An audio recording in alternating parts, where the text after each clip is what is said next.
Assalamualaikum warahmatullahi wabarakatuh. Waalaikumsalam.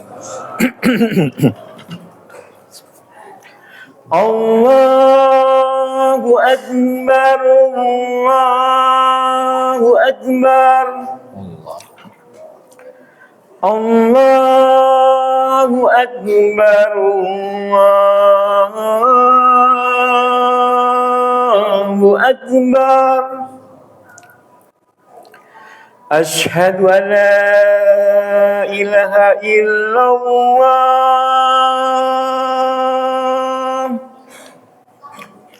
Asyhadu an la ilaha illallah.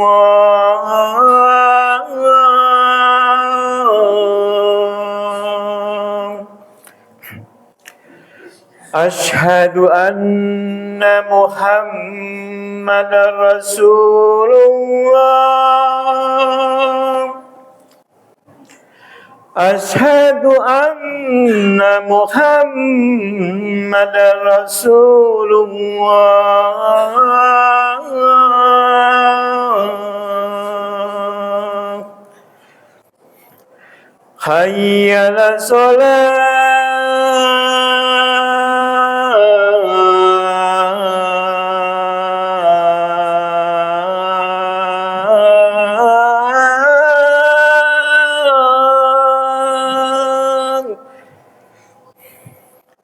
Hayya 'alas shalah.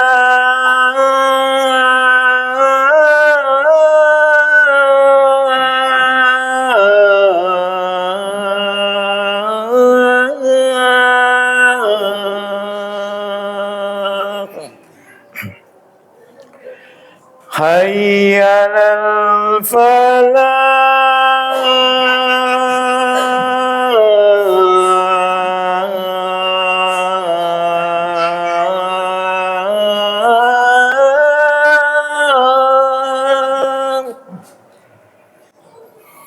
Hayya 'alal falah.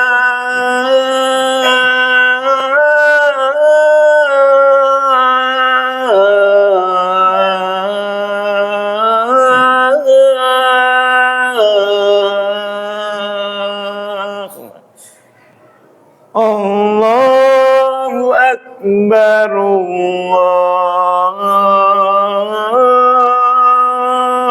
Akbar. La ilaha illallah. La ilaha illallah Muhammadur Rasulullah sallallahu alaihi wa sallam. Sayyidina Muhammad wa syarata wa fadila wa syarata ta'absalah. Alhamdulillahi munzilil kitab wa mujris sahab wa hazimil ahzab. Ashhadu an la ilaha illallah wahdahu la syarika lah, mubayyinul halal wal haram bi afsahi kitab. Wa ashhadu anna nabiyyana Muhammadan abduhu wa rasuluh, mualliful qulubi bainal ahbab. Allahumma fasalli wa sallim wa barik wa an'im wa azim wa karrim ala sayyidina wa habibina wa syafi'ina wa qurrati a'yunina wa maulana Muhammadin musinnil musaharati litanasulil ansab wa ala alihi wa ashabihi wa ala tabi'in wa tabi'it tabi'in wa man tabi'ahum bi ihsanin ila yaumiddin. وعنا معهم من يومنا هذا إلى يوم الحساب.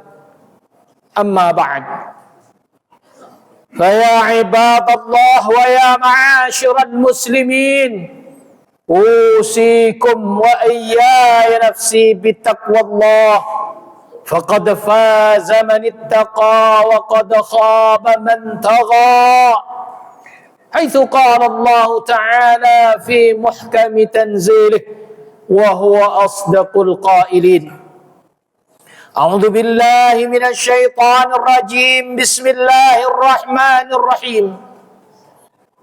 يا أيها الذين آمنوا اتقوا الله حق تقاته ولا تموتن إلا وأنتم مسلمون. وقد قال أيضا: يا أيها الذين آمنوا اتقوا الله ولتنظر نفس ما قدمت لغد واتقوا الله إن الله خبير بما تعملون. ثم قال رسول الله صلى الله عليه وسلم في حديثه: اتق الله حيثما كنت واتبع السيئة الحسنة تمحها وخالق الناس بخلق حسن. صدق الله العظيم وصدق رسوله النبي الحبيب الكريم.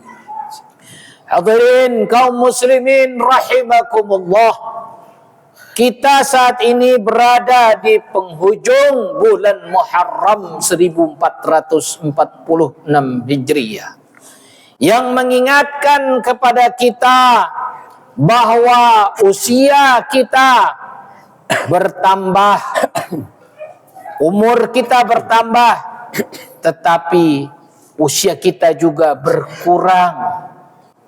Maka dari itu hadirin kaum muslimin, saya mengajak diri saya pribadi dan kaum muslimin, sebagaimana telah saya bacakan ayatnya tadi, agar selalu bertakwa pada Allah subhanahu wa ta'ala, meningkatkan ketakwaan kita dan selalu melihat pada apa yang telah lewat untuk masa yang akan datang.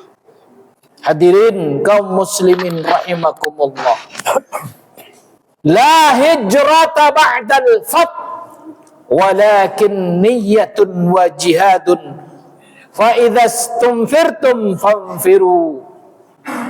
Rasulullah sallallahu alaihi wasallam bersabda bahwasanya setelah pembebasan kota Mekah tidak ada lagi hijrah, tidak ada lagi syariat pindah dari satu kota ke kota yang lainnya. Yang tersisa adalah niat jihad kesungguhan di dalam beribadah pada Allah subhanahu wa ta'ala. Apabila kalian diminta untuk bertebaran, maka bertebaranlah di muka bumi. Ini artinya hadirin kaum muslimin rahimakumullah, secara letterlek hijrah yang berarti pindah dari satu tempat ke tempat lainnya tidak berarti saat ini kita harus pindah dari satu kota ke kota yang lainnya. Namun hijrah dalam arti yang luas, yakni berubah dari satu kondisi, dari yang tidak baik kepada yang baik, dari yang baik kepada yang lebih baik, akan terus berjalan sampai terputusnya taubat. Maka hadis sahih ini dilanjutkan dengan hadis sahih berikutnya: la tanqati'ul hijratu hatta tanqati'at taubatu. Tidak akan terputus hijrah sampai terputus pula taubat, di mana hari itu adalah hari yang dijanjikan oleh Allah Subhanahu wa taala, di mana tidak ada lagi taubat pada saat hari akhir tiba. Maka hadirin kaum muslimin rahimakumullah, semangat hijrah adalah semangat perubahan. Bagaimana kita memahami diri kita bahwa tanpa kita yang merubahnya, maka tidak akan ada yang bisa berubah.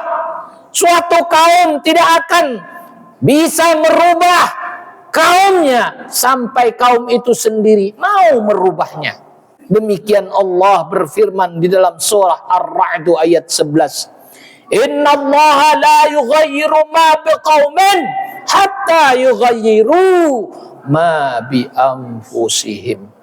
Sesungguhnya Allah tidak akan merubah nasib suatu kaum sampai kaum itu sendiri menyadari mau merubah dirinya kepada perubahan yang lebih baik. Maka di dalam hadis Rasulullah sallallahu alaihi wasallam diingatkan, pada setiap Muharram, pada setiap pergantian Hijriah, man kana yaumuhu khairun min amsihi fahuwa rabih. Barang siapa yang hari ini lebih baik daripada hari kemarin, maka ia telah beruntung karena tidak menyia-nyiakan umur dan waktunya untuk perbuatan yang baik-baik. Wa man kana yaumuhu sawa'un min amsihi, akan tetapi manakala harinya hari ini sama saja dengan hari yang telah lewat, fahuwa khasir, maka sesungguhnya ia telah merugi karena telah menyia-nyiakan umur dan waktu hidupnya untuk mengambil kesempatan terbaik merubah dirinya menjadi orang yang terbaik.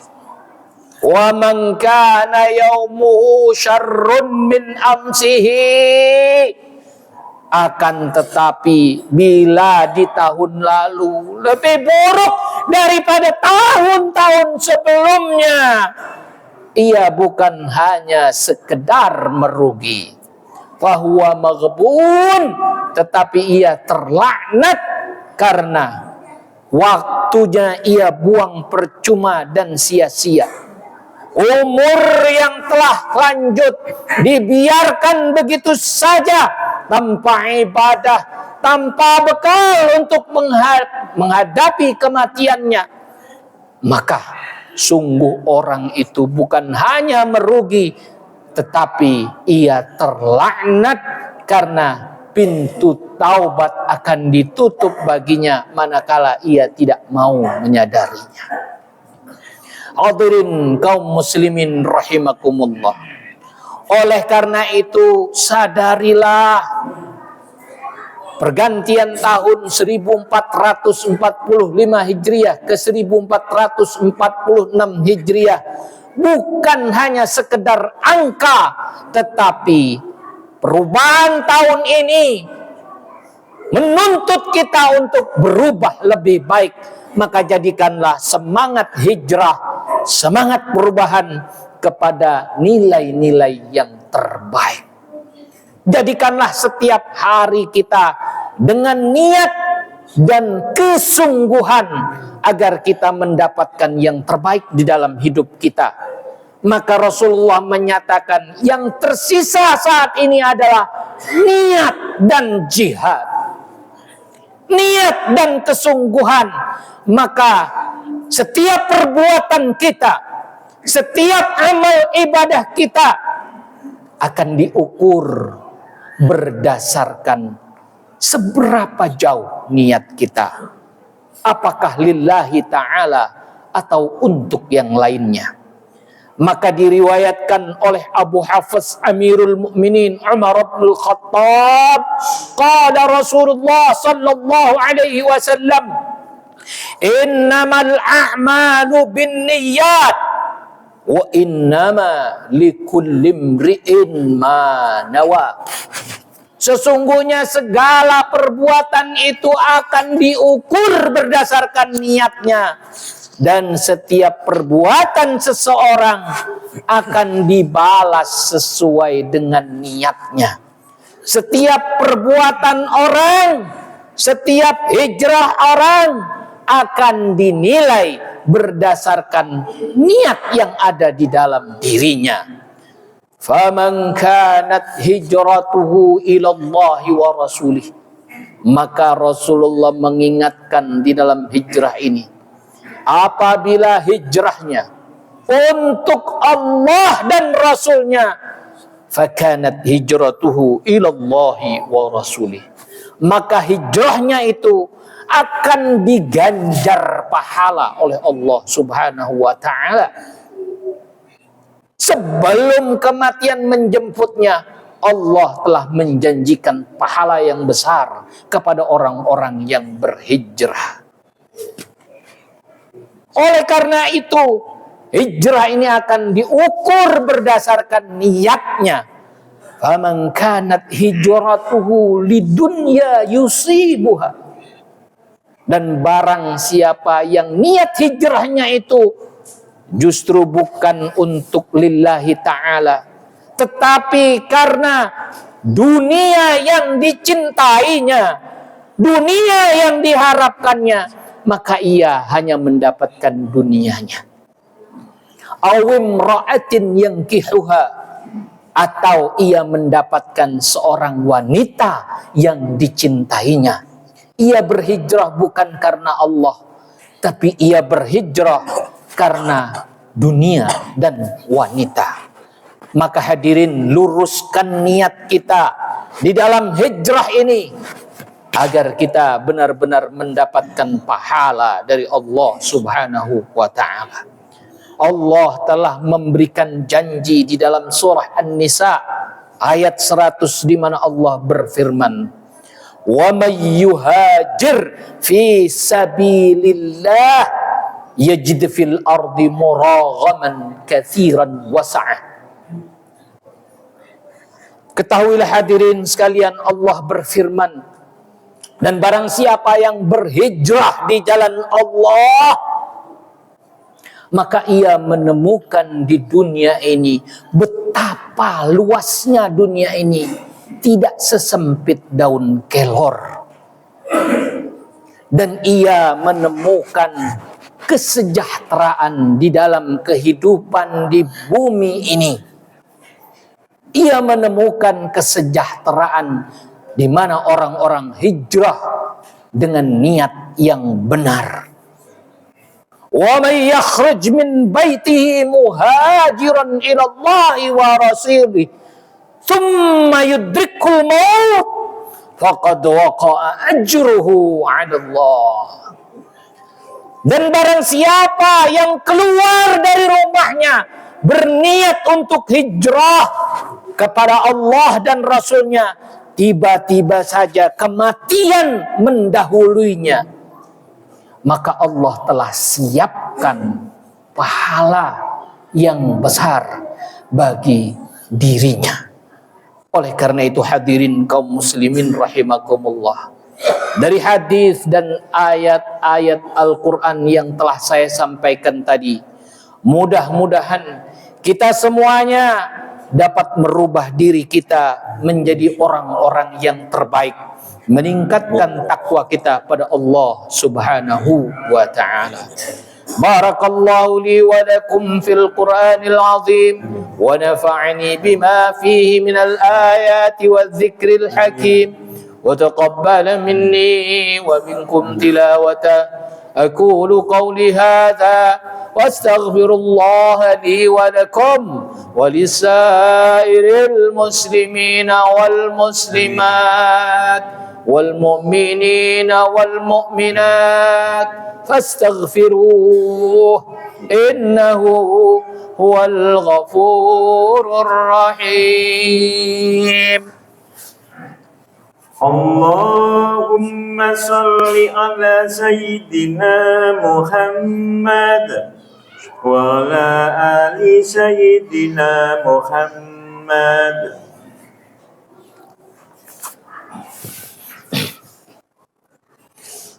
الحمد لله الحمد لله حمدا كما أمر وأشهد أن لا إله إلا الله وحده لا شريك له وأشهد أن نبينا محمدا عبده ورسوله لا نبي بعده اللهم فصل وسلم وبارك على سيدنا وحبيبنا وشفيعنا وقرة أعيننا ومولانا محمد اللهم صل على وعلى آله وصحبه أجمعين أما بعد فيا عباد الله ويا معاشر المسلمين اتقوا الله فيما أمر واتقوا الله فيما أمر وانتهوا عما نهاكم عنه وحذر فإن الله تعالى يعطيكم النعم الكثيرة الوافرة واشكروا الله على ما أنعمكم جميعا ولا تكفروا بالله واعلموا أن الله أمركم بأمر بدأ فيه بنفسه وثنى بملائكته المسبحة بقدسه ولم يزل قائلا عليما إن الله وملائكته يصلون على النبي يا أيها الذين آمنوا صلوا عليه وسلموا تسليما اللهم صل على سيدنا محمد وعلى آل سيدنا محمد كما صليت على سيدنا إبراهيم وعلى آل سيدنا إبراهيم وبارك على سيدنا محمد وعلى آل سيدنا محمد كما باركت على سيدنا إبراهيم وعلى آل سيدنا إبراهيم في العالمين إنك حميد مجيد وعلى الخلفاء الراشدين الأربعة ساداتنا وأئمتنا وموالينا أبو بكر وعمر وعثمان وعلي رضي الله عنهم جميعا وعن بقية صحابة رسول الله أجمعين وعنا معهم برحمتك يا أرحم الراحمين اللهم اغفر للمسلمين والمسلمات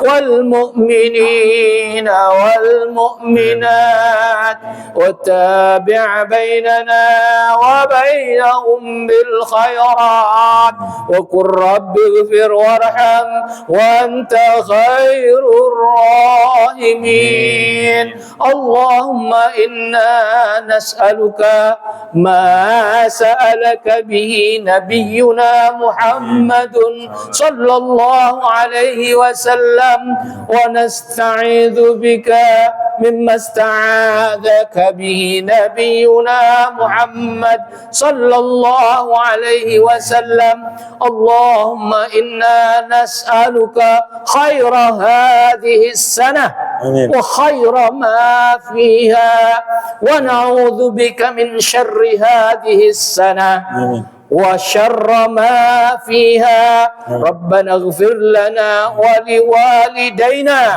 وارحمنا وارحمهما كما ربونا صغارا ربنا آتنا في الدنيا حسنة وفي الآخرة حسنة وقنا عذاب النار. عباد الله إن الله يأمر بالعدل والإحسان وإيتاء ذي القربى وينهى عن الفحشاء والمنكر والبغي يعظكم لعلكم تذكرون فاذكروا الله العظيم يذكركم واشكروه على نعمه يزدكم ولذكر الله أجل وعز أكبر. أقم الصلاة.